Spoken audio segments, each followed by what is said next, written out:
रब्बिल आलमीन वल आक़िबतु लिल मुत्तक़ीन अस्सलातु वस्सलामु अलैका या रसूलल्लाह व अला आलिका व अस्हाबिका या हबीबल्लाह। मेरे मोहतरम सामीईन व नाज़रीन, अस्सलामु अलैकुम व रहमतुल्लाहि व बरकातुहू। गुज़िश्ता आयत में आपने ज़िक्र सुना यहूद व नसारा हमारे नबी करीम सल्लल्लाहु तआला अलैहि वसल्लम से हसद रखते हैं। आज तक इनके जो बड़े गुज़रे, जो अल्लाह रसूल के नाफरमान रहे, वो भी हसद की आग में जलते रहे। आज जो यहूद व नसारा मौजूद हैं वो भी हसद की आग में जल रहे हैं। हमारे नबी करीम सल्लल्लाहु अलैहि वसल्लम पर वो ईमान नहीं लाते। इनका अंजाम क्या होगा जो हमारे नबी पर ईमान नहीं ला रहे? अल्लाह कुरान में फ़रमाता है, इन्नल्लज़ीना कफ़रू बिआयातिना सौफ़ नुस्लीहिम नारा। बेशक वो लोग जिन्होंने इनकार किया, ईमान नहीं लाए, कलमा नहीं पढ़ा, अल्लाह की आयतों का इनकार किया, अनकरीब हम दाखिल करेंगे उन्हें आग में। इनका अंजाम क्या होगा? नबियों को झुटलाना, उनसे हसद रखना, अल्लाह रसूल के अहकामात को झुटलाना। उनका अंजाम ये है कि फिर तुम हमेशा हमेशा के लिए जहन्नम में दाखिल किए जाओगे। और जहन्नम में होगा क्या? कुल्लमा नौदिजत जुलूदुहुम बद्दलनाहुम जुलूदन गैरहा लियज़ूकुल अज़ाब। जब कभी खूब जल जाएंगी इनकी खालें, आग से क्या जलेंगी? इनकी खालें, हम बदल देंगे उन्हें उसके अलावा खालों से, ताकि वो मज़ा चख लें अज़ाब का। जब ये आग में खूब जलेंगी इनकी खालें, तो ऐसा नहीं होगा कि वो बिल्कुल कोयला बन जाएं और इनको अज़ाब होगा, इनको मौत नहीं आएगी। जब मौत नहीं आएगी, दुनिया में भी देखें आप, खाल जल जाती है तो थोड़े दिन के बाद वो खाल जो सही होती है दोबारा आना शुरू हो जाती है। जहन्नम में भी ऐसा ही होगा।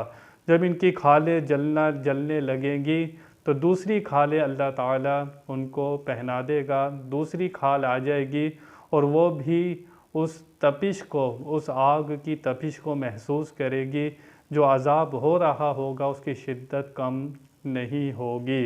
इन्नल्लाह काना अज़ीज़न हकीमा। बेशक अल्लाह है ज़बरदस्त हिकमत वाला। ऐसा क्यों होगा? हमेशा हमेशा में जहन्नम में रहेंगे अल्लाह रसूल की नाफरमानी की वजह से। और हमारे नबी करीम सल्लल्लाहु अलैहि वसल्लम से जो हसद रखता है वो जहन्नम में, वो जन्नत में नहीं जा सकता, वो हमेशा जहन्नम में ही रहेगा। अब उन लोगों का बयान है जिन्होंने नबी करीम सल्लल्लाहु अलैहि वसल्लम की फर्मा बरदारी की, कलमा पढ़ा, अल्लाह रसूल के फर्मा बरदार हो गए और सही अकीदों पर कायम रहे। अल्लाह फरमाता है, वल्लज़ीना आमनू व अमिलुस्सॉलिहात। और वो लोग जो ईमान लाए और अमल किए अच्छे, जिन्होंने नेक अमल किए। ईमान का ज़िक्र फिर है अमल का ज़िक्र। अगर जन्नत चाहिए तो ईमान भी चाहिए और अमल भी अच्छे चाहिए। ईमान जड़ है, अगर जड़ ना हो तो दरख्त नहीं होता, अगर जड़ ना हो तो दरख्त नहीं होता। अगर ईमान होगा तो नेक आमाल फ़ायदा देंगे। अगर ईमान नहीं है तो अच्छे काम आप जितने करते रहें, यहूद व नसारा गैर मुस्लिम जिनके अकीदे सही नहीं हैं, वो जितने अच्छे अमल करें उनका बदल उनको दुनिया में दे दिया जाएगा, आखिरत में उनका कोई हिस्सा नहीं है। आखिरत की जो नेमतें हैं उनका ताल्लुक़ ईमान के साथ है।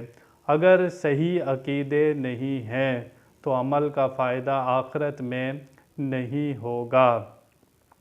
यहाँ से वो लोग इबरत पकड़ें जो लोग पीरों की औलाद होते हैं, जो लोग ये कहते हैं हमारे बाप दादा अच्छे गुज़रे, वो नेक थे, हमें अमल की क्या ज़रूरत है। अल्लाह फरमाता है अमल अच्छे किए। यहूद व नसारा अपने आप को औलाद अंबिया कहा करते थे, लेकिन जब अकीदे सही नहीं थे तो फिर कोई फ़ायदा नहीं हुआ। आखिरकार कहाँ गए? जहन्नम में गए। तो यहाँ से पता लगा, अब कोई कहे कि हम हज़रत अली से बहुत मोहब्बत रखते हैं, हमें अमल की क्या ज़रूरत है। ऐसे नारे लगाने वाले आपको मिल जाएंगे जो ये कहते हैं सिर्फ़ निस्बत हमें बख्शवा लेगी। बिलाशुबा निस्बत का फ़ायदा होता है, लेकिन हमें हमसे ईमान के बाद अमल भी मांगे गए हैं। फरमाया वल्लज़ीना आमनू, जो ईमान लाए और अच्छे अमल किए। ईमान भी लाना है और अच्छे अमल भी करने हैं। शरीयत और सुन्नत का अपने आप को पाबंद बनाना है, तो फिर कामयाबी होगी, फिर जन्नत मिलेगी। सनुदखिलुहुम जन्नातिन तजरी मिन तहतिहल अनहारु खालिदीन फ़ीहा अबदा। अनकरीब हम दाखिल करेंगे उन्हें बागों में। कहाँ दाखिल होंगे? वो जन्नत, यानी जन्नत के माना बाग के हैं, जिसके नीचे बहती होंगी नहरें। उस बाग के नीचे नहरें बहती होंगी। खालिदीन फ़ीहा अबदा, हमेशा हमेशा उसमें रहेंगे, कभी जन्नत से निकाले नहीं जाएंगे। अल्लाह ताला ने इंसान के सामने दोनों चीज़ें रखी, नेमतें भी रखी और सज़ा भी बंदे को सुनाई। जहन्नम भी इसके सामने रखा, जन्नत भी इसके सामने रखी। इंसान या तो शौक़ से मानता है या फिर खौफ से मानता है। अल्लाह ने इसके सामने दोनों चीज़ें रखी। फरमाया अगर मान लोगे तो जन्नत मिलेगी, नहीं मानोगे तो फिर दोज़ख के डंडे होंगे। दोनों चीज़ें इंसान के सामने रखी और बता दिया गया इसे। इंसान अगर फितरतन देखे तो इस चीज़ को बहुत पसंद करता है। अभी बकरा ईद पर नारायण कागान में इतना रश था कि लोग गए वहाँ पर और एक एक दिन वहाँ पर ट्रैफिक में फंसे रहे। क्यों गए थे? वहाँ पर घने बाग हैं और वहाँ पर नहरें बहती हैं। अल्लाह ने इसकी फितरत देखते हुए इंसान को यहाँ पर जन्नत का ज़िक्र किया और यही उसको बताया कि अगर तू चाहता है कि हमेशा हमेशा के लिए चीज़ें तुझे मिल जाएं, तो फिर अल्लाह रसूल का फर्मा बरदार बन जा।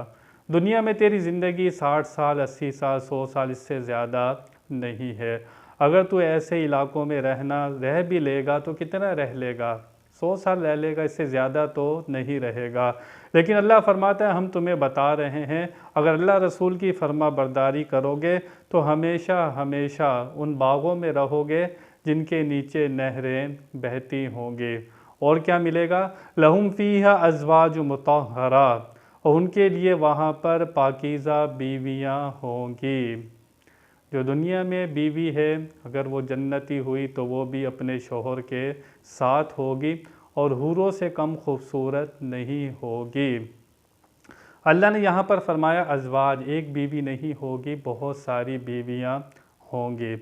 हदीस पाक में आता है कि शौहर जब जन्नती होता है तो बीवी जब उससे लड़ती है, शौहर जन्नती और बीवी उससे लड़ती है, तो जन्नत में जो हूर उसे मिलने वाली है वो जन्नत से आवाज़ लगाती है, एक कम बख्त क्यों लड़ती है इससे, एक कम बख्त क्यों लड़ती है इससे, तेरे पास 4 दिन का मेहमान है, ये मेरे पास आने वाला है और अल्लाह ताला ने मेरी इससे शादी करवा दी है। जन्नत की हूर देख भी रही है, सुन भी रही है, जवाब भी दे रही है। हदीस शरीफ तिरमिज़ी शरीफ में हदीस पाक मौजूद है। तो यहाँ से पता लगा जो लोग हमारे नबी करीम सल्लल्लाहु अलैहि वसल्लम की समात पर शुबा करते हैं कि मदीना से हुजूर कैसे देख रहे हैं, कैसे दस्तगीरी करेंगे, तो जब हूर सुन सकती है जन्नत में, मदीना तो बहुत करीब है, जन्नत तो बहुत दूर है, तो जन्नत में जन्नत की हूर की शान मान लेते हो कि वो सुनती भी है, देखती भी है, जवाब भी देती है। क्या जो नबी होगा वो अपनी उम्मत से क्या बेखबर होता है? वो आज भी अपने उम्मतियों के अहवाल से ख़बरदार हैं और जब बुरे अमाल देखते हैं उम्मतियों के तो अल्लाह ताला से दुआ करते हैं, जब अच्छे आमाल देखते हैं तो उस पर खुश होते हैं। आज भी अपनी उम्मत की खबरगिरी फरमा रहे हैं। वनुदखिलुहुम ज़िल्लन ज़लीला, हम दाखिल करेंगे उन्हें घने साए में। जब बंदा दाखिल होगा जन्नत में तो घना साया होगा, जन्नत में धूप नहीं होगी, अल्लाह ताला की रहमत की तजल्ली होगी जिसके साए में जन्नती रहेंगे। फजर के बाद जो सुहाना मौसम होता है, जन्नत का मौसम ऐसा होगा। अगर हमेशा हमेशा जन्नत में रहना है तो दुनिया की ज़िंदगी में थोड़ी सी अपने आप को अल्लाह रसूल का पाबंद बनाना होगा। अगर यहाँ पाबंदी कर लोगे तो फिर वहाँ हमेशा हमेशा के मज़े हैं। अगर दुनिया के मज़े चाहते हो तो दुनिया के मज़े ख़त्म हो जाएंगे। जवानी 20-25 साल की होती है, जितने मज़े करने हैं इस टाइम में करने हैं, उसके अलावा फिर क्या करोगे? फिर वहीं जाना है, उससे कोई पलट नहीं सकता। तो अक्लमंद शख्स वही होता है कि आगे की तैयारी कर ले, उसे कहाँ जाना है और अपने आप को समझाए कि मैंने इस दुनिया में कितना वक्त गुजारना है। अल्लाह ताला ने जन्नत भी इसके सामने रखी, दोज़ख भी इसके सामने रखी, सारे रास्ते इसे बता दिए, आखिरत के सवाल भी बता दिए। कल ये ना कहे कि मैं बेखबर था। अल्लाह ने नबी भी भेज दी, अपनी किताबें भी भेजी, इसे हर तरह से इंसान को समझाया जा रहा है। अभी अल्लाह रसूल की फरमाबरदारी कर ले, हमेशा हमेशा के लिए फिर जन्नत में रहेगा। अल्लाह ताला से दुआ है कि वो हमें कुरान और हदीस का पाबंद बनाए। बयान में कोई गलती हुई अल्लाह की बारगाह में तौबा करता हूँ। आखिर दावाना अनिल हम्दुलिल्लाहि रब्बिल आलमीन।